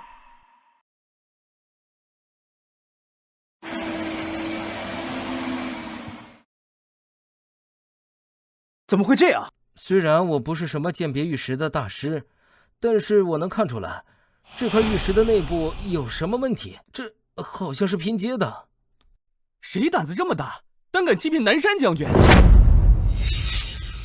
正如大家所说的那样，这个不是什么顶级的翡翠原石，而是拼接起来的，只是长得像顶级翡翠原石的普通玉石而已。如果我没猜错的话，在送南山将军的时候，肯定被无限夸大它的价值，不然南山将军也不会那么谨慎的切石啊。这个人呢，无非就是想让南山将军不敢切这块石头，对吧？西奈子竟然敢骗我，虎妞！南山将军，今天晚上之前，把西奈子的人头提给我，还有他接管的区域，交给他的死对头李奈来接管。好的，我这就去办。南山将军，虽然这块顶级的翡翠原石是块废料，但是你赢得了十王大会，按照我们的约定，雷岩矿区还是要交给你。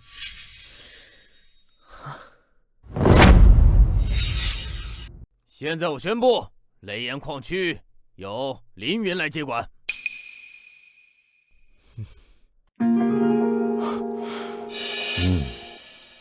林岩呐，你先回去临时记吧，我这边给你打理一下雷岩矿区。3天后，我会找人去接你去雷岩矿区。南山将军果然有实力，已经把我调查的这么仔细了。好。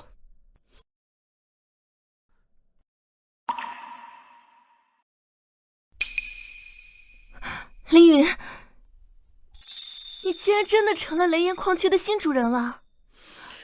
我的天哪，我这不是在做梦吧？几天前，你可是只有700万缅币的翡翠商人啊！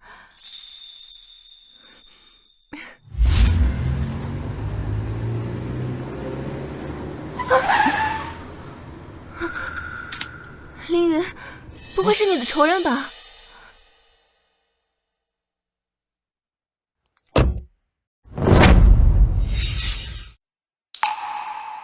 小子，别以为在车上就安全，识相的下来！你们2个人在车上，我去看看他要干什么。你开什么玩笑？你不是常把中国人最团结挂在嘴边吗？怎么现在不团结了？没错，中国人最团结。好，那你们下去就站在我的身后。好，走。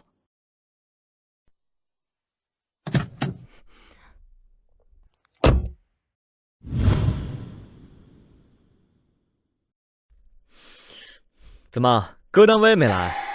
你算什么东西，也配让哥爷过来找你？高爷交代了，只要杀了凌云，他就无法去雷岩矿区，那么我就可以将功折罪，免了一死。所以，我一定要杀了凌云。小子，在十王大赛上，你不是很狂吗？怎么现在不狂了？杜英，你知道你在干什么吗？都他妈什么时候了，你还装？还我在干什么？你以为这在雷烟矿区啊？在你没到那里之前，你有自己的势力吗？哦，对了，你还有波尼的赌场，可是你的小弟都在看场子，应该过不来吧？小子，你赶快告诉我，我在干什么呀？我现在人多的根本什么都听不到呢。你是要跟我比人多呀？跟你比人多怎么了？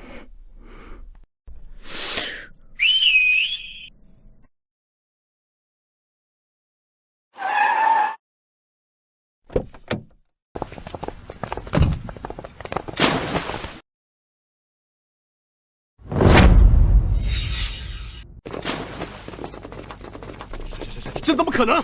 你不是刚刚收了波尼的赌场吗？怎么可能会冒出来这么多小弟？还不赶紧把枪放下来？难道在这等死啊？我错了，饶了我吧，林总。虽然你放下了枪，但是我并不打算放过你。林总，饶了我，林总，我错了。林总，林总。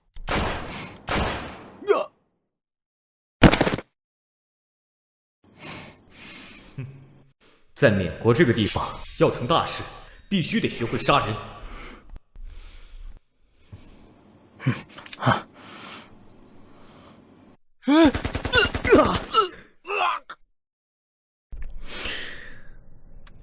你会不会觉得我们残忍？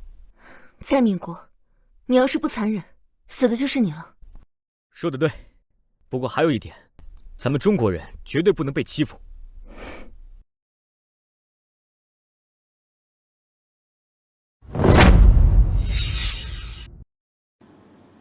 怎么了？死了，他们全死了。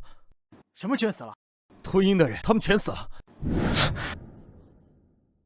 这个屠鹰成事不足，败事有余。这下凌云知道咱们要杀他了。等他拿到了雷焰矿区，会不会和八面佛合作？怕什么？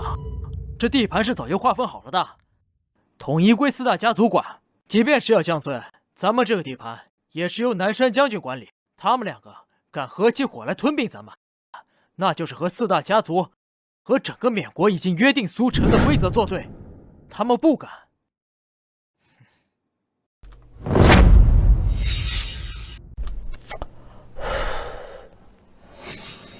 你想要做掉戈丹威？没错，八爷，还请您指条明路。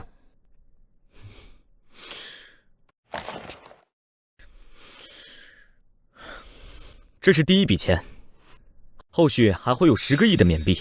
哼，给我一个理由。八爷，他想杀我，想杀我的人，我呢是不会让他继续活着的。这是缅国，也是我凌云的处世之道。好，我没看错，够胆够狠，果然是一个做大事的人。我就给你指一条明路。哼哼哼。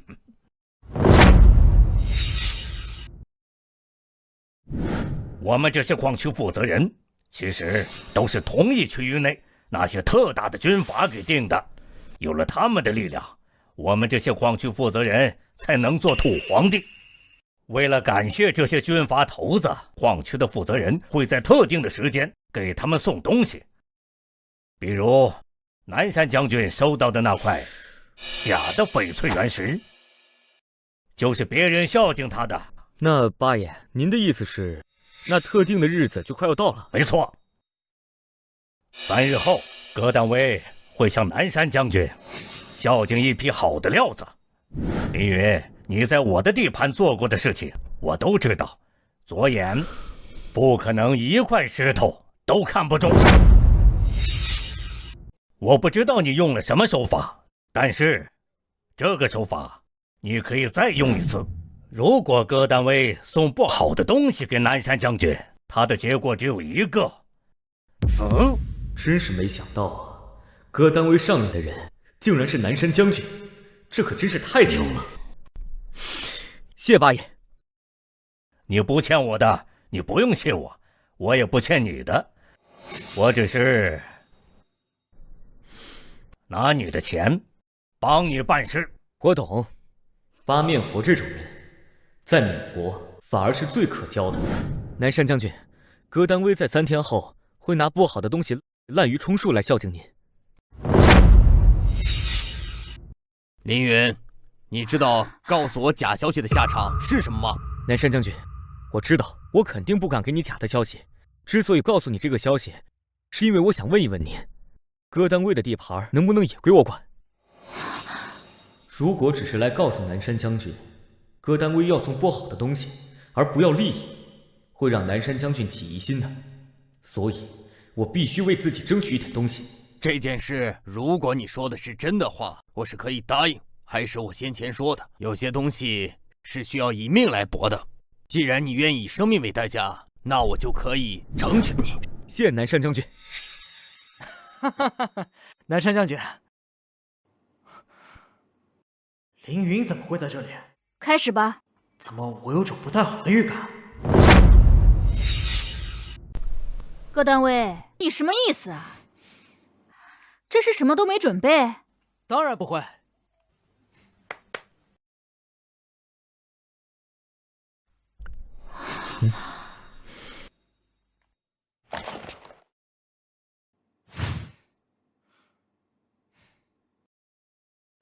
南山将军，这是我为你准备的无事牌，它是使用玻璃种制作而成，希望你能平平安安的，什么事情都没有。哎，虎妞小姐，要不还是让我来吧。戈丹威为了哄骗南山将军，也不知道用什么高级的造假方法，我怕你看不出来。请。凌云，你搞什么鬼？哎呀，我们中国呢有句古话叫“不做亏心事，不怕鬼敲门”。你是不是做了什么亏心事啊？凌云，你什么意思？我告诉你啊，这种场合你可别胡说八道，我对你不客气。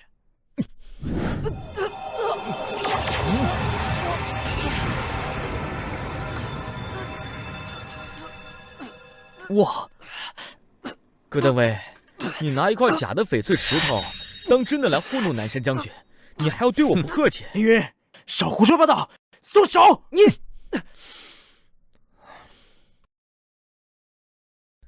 南山将军，这块无事牌呢，我已经看过了，根本没有达到玻璃种，这顶多也就只能算是一个斗种。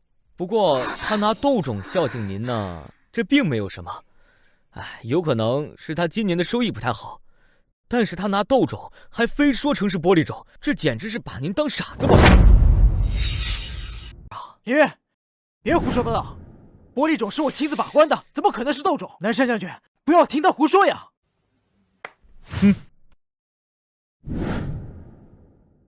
虎妞，看看这是个什么品种？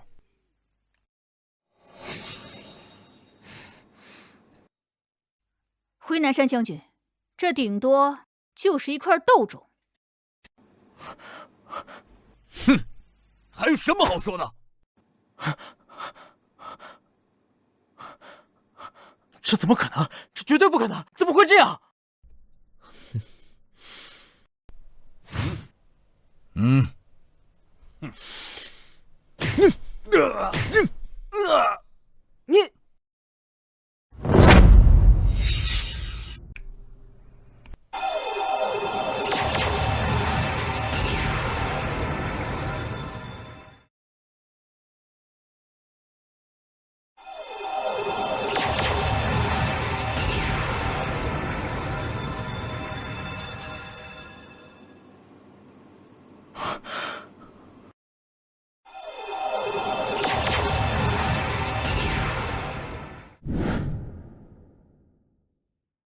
你可真是好大的胆子啊！这一箱子的东西全都是高斗种啊，拿一箱子的斗种来糊弄南山将军啊！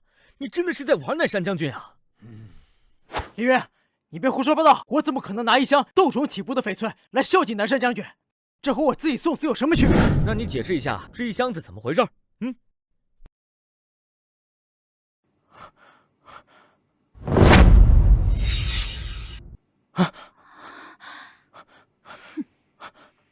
回南山将军，的确像是凌云先生说的这样，这些东西全部都是斗种起步。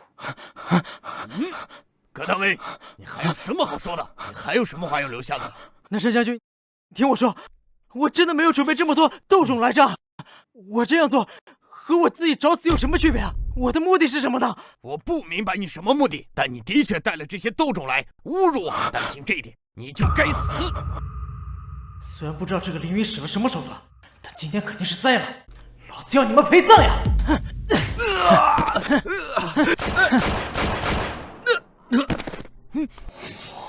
不让我活，你也别想活！我要跟你同归于尽！葛丹威，你敢！我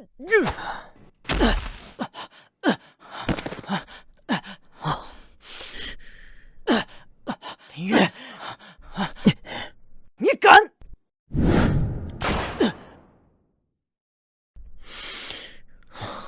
南山将军，您受惊了。拉走喂狗。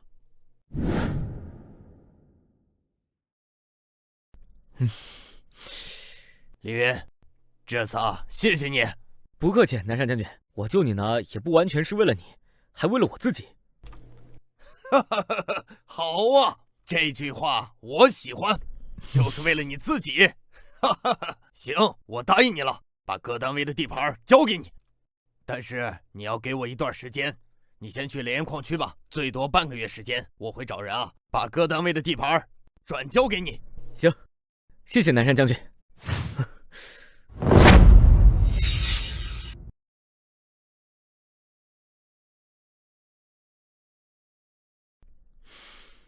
八爷，您的尾款，多谢您的指点。凌云，我说过，你不必谢我，咱俩之间只会合作，永远都是。那八爷，咱们合作愉快。好，合作愉快。明天我就去雷岩矿区了，你们可得把我这个店守好了。要是有什么事直接去雷岩矿区找我，知道吗？好的。不过林老板，既然你都已经是雷岩矿区的老大了，为什么还要开着这家临时记啊？因为这是咱们占的地盘咱们中国人那地盘必须统一咱们中国人无论走在哪里，这是咱们的底线，绝不容侵犯，绝不容侵犯。